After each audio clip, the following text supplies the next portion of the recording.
Oh god, I'm so lucky this cover can be cropped. What's up guys, today I have something special for you all. Something different. I've covered a lot of things so far. Fanservice anime, adult-oriented games, independent animation, and even Ishizoku reviewers. I'm particularly fond of that accomplishment.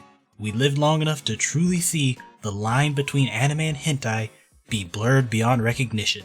But out of all the things I have reviewed, I still haven't talked about an Ero-manga. You okay, bro? Okay, this was supposed to be the part where I slam a physical copy of the book I ordered on my desk, but, well, two problems with that. First, kinda can't show this cover in full now, can I? Damn, look at him. And also, I don't have my book yet. Due to the... Huh? I can't say... Ugh. Anyways, due to current events, just about everything is either cancelled or delayed, and my book is no exception sadly. On the bright side, when I purchased this raw slab of culture, it came both with a physical and DRM-free digital version. Hashtag not sponsored. But if you'd like to, Fakku, call me. No, seriously, call me. I make pennies from YouTube. The economy's in the trash. People are staring down the barrel of unemployment. Maidens of Steel by Asaki Takayuki is a 200 plus page tankobon, or single manga that isn't part of a series. Actually, tankobon can also refer to volumes in a manga series, but I just use it for its primary denotation. Anyways, this tankobon is a series of short stories themed around thick, busty, armored women. That's it?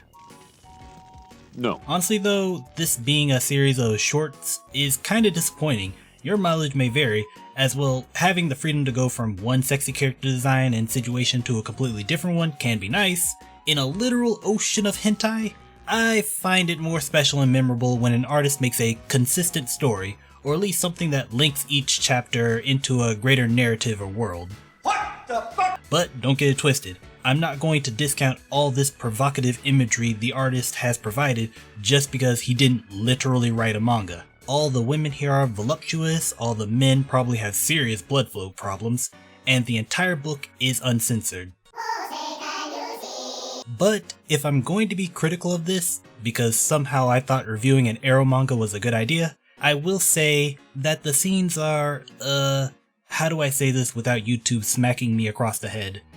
The scenes mostly insert one 16 gig RAM stick into the uppermost slot in the motherboard. What the fuck? While the setups are creative, the I guess quote-unquote payoffs are rather standard. No creative kinks that take advantage of the clearly fantasy environment, which is kind of funny because what this book constitutes as quote-unquote armor certainly does. Half these characters look like they went clothing shopping in the Skyrim mod section. And it's art. So, quick overview of each chapter. The first is a vanilla story about a warrior captain in a teacher-student relationship with a wimpy white orc. Is that racist? And how she finds a way to build his confidence. Chapter 2 is about a priest purifying a corrupted church with a unique use of the holy powers coursing through her body. Think an X-rated version of that one chick from Queensblade. Chapter 3 is about the drunken tryst between a shopkeeper and a warrior who she feels indebted to after he saves her from a rowdy customer.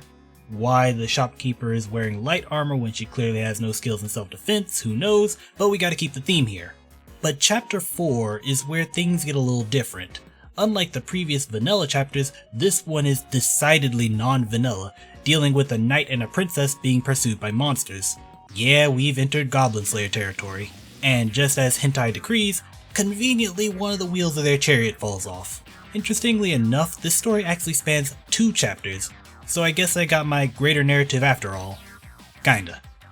From there, the next few stories have a similar theme, with chapter 6 having the knight from the previous 2 chapters being auctioned off at a slave market. Oddly enough, this chapter is the shortest in the entire book. A princess knight facing off against an army of goblins, she loses.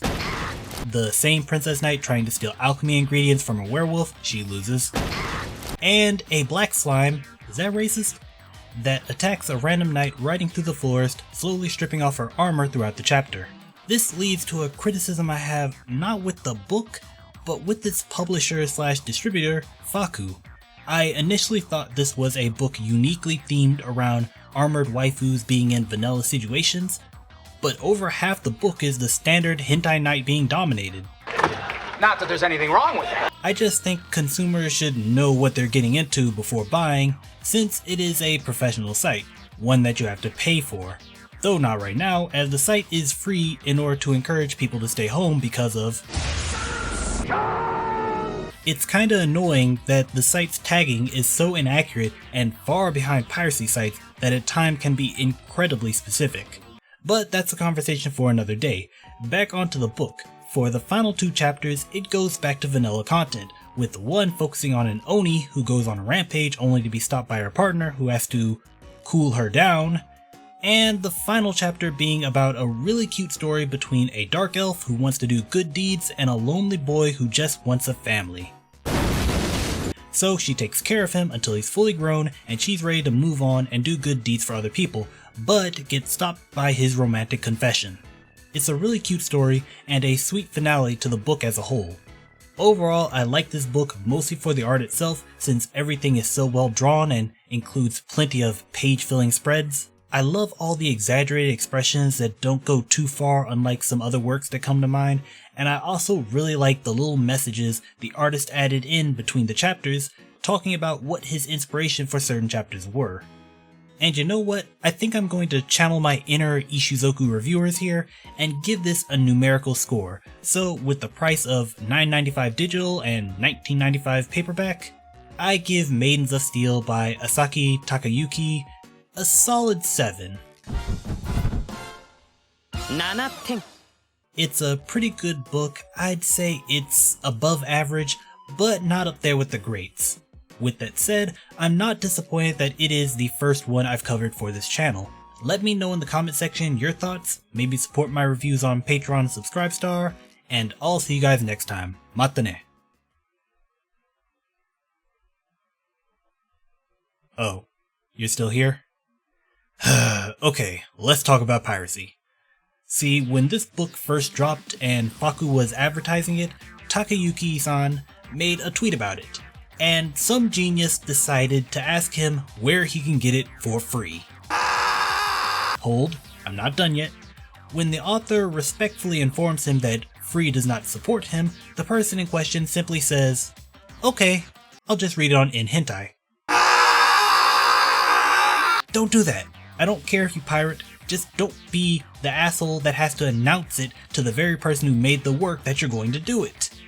And normally this wouldn't bother me enough to speak on it. The internet's a big place and some people are either stupid, dicks, or stupid dicks. Other breaking news. Water. Wet. But the tweet that person did it on wasn't just a standard, "Hey guys, here's my book, come buy it." No, the tweet was about how the convention these books are normally sold at in Japan, which provides many artists the bulk of their income, has been cancelled by current events, and that every book sold right now can help him during these trying times. Okay, I'll just read on In Hentai. Cody, hold me back. Don't do that! And I saw people arguing about it, with some bringing up their legitimate gripes with the publisher, or talking about some of the rarely brought up data on piracy, which I do want to say affects different markets differently. But to me, that's all irrelevant. Just don't do what that guy did. I'll see you guys next time, and stay safe out there.